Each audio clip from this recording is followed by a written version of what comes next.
Okay, just going to take a quick first look at my electric bike. This is its first stage. I've put the kit on last week, so this is pretty raw. It's not finished yet at all. So what you can see here is a very old Scott mountain bike frame. Really old, must be like 20 years old, I would have thought, the frame. Hardtail, as you can see, there's no suspension or anything. Standard gears, except that I've not connected up at the moment the rear derailleur.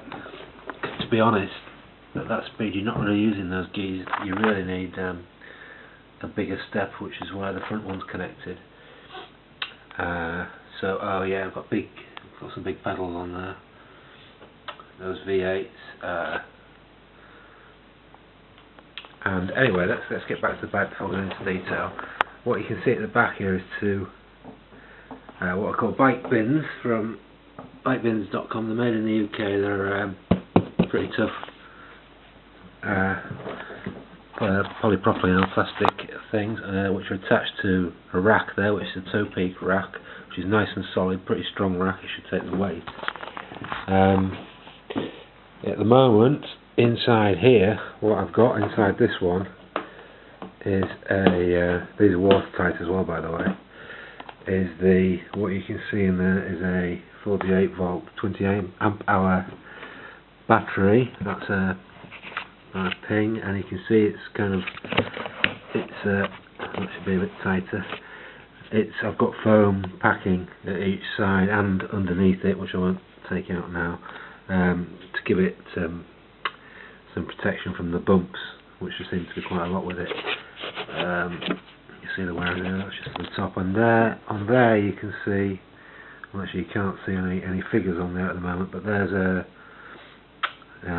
what they call a watts up meter that just shows me how much is left in the battery, what voltage and how much amp hours basically.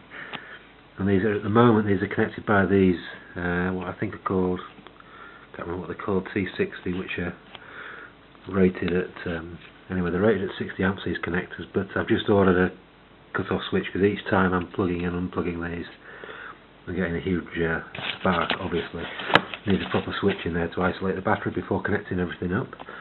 So that's it, this battery, and this side, you know, weighs about 10 kilos probably. The other side, well, you don't go in there, there's just at the moment just a coat and stuff, there isn't much in there. So the weight, you know, is really very much on the right hand side. But to be honest, it's not a problem at all having the weight here. Balance is absolutely fine. On the top of the rack here, now this needs to go, I've got a bag for this, but at the moment it's still in testing, so it's all taped. Everything's cabled side up. That's the controller for the motor basically. Takes the power from the battery and you know, gives you proper control of the motor through the throttle, which I'll show you in a bit. Bit of wiring there, basically wiring from the battery into the controller, and then from the controller up to the front end, which I'll show you now where the controls are. On here I've got a thumb throttle there that's just basically controlled with this. It's not switched on at the moment. Push that up and down. Standard grip there, that's just for the headlight. This came with the kit for the hub. This is the you can see there's actually a key, and that's just it's not brilliant actually, that's an LED meter to tell you how much power's left. You've got a horn over here, very weak, I'll show you that, and there's the grip shift for changing the front sprocket, basically up and down, big and medium. That's all you need. And also the really important part of this is the front wheel that came with the kit, and there is a 1000 watt brushless hub motor built into a 26-inch wheel. You get the whole wheel, obviously not the tyre, but it's all built like that. And I've got you can see the cable coming out of the wheel there. You should be able to. That's the cable there running up, and it actually goes right back to the controller. You'll notice I've got, these aren't alloy forks, these are actually chromo, or basically steel forks, which makes for a much better Actually, I need to check that that's all alright. Yeah, it is alright.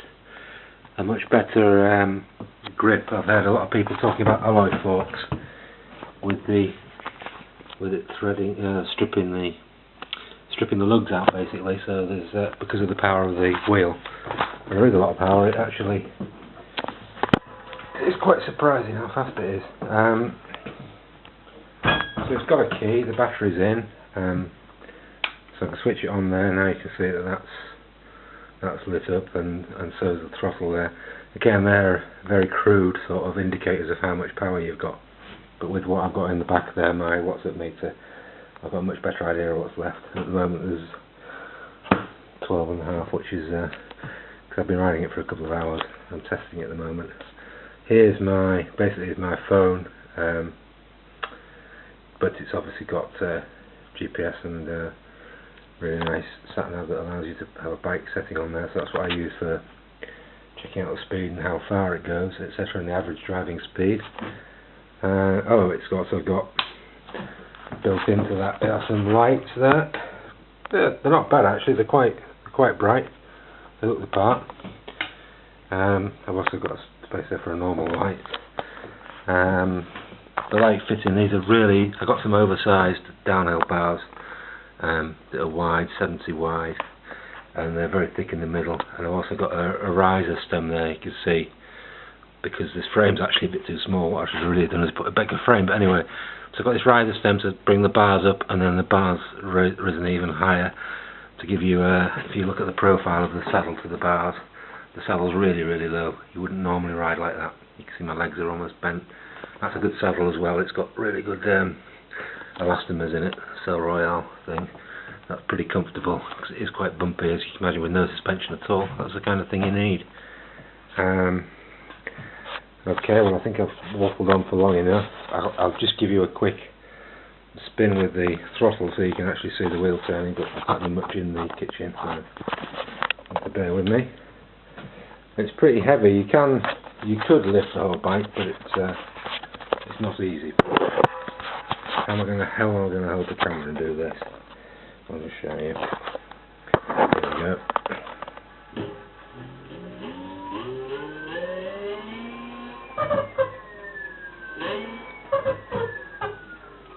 Don't want to damage the floor too much, but that was the motor turning. That's just me using the thumb throttle there. And that ends this little video. Oop, a bit of a wiring problem there. So this is all going to get tidied up, but you get the basic idea of what it's like. See ya.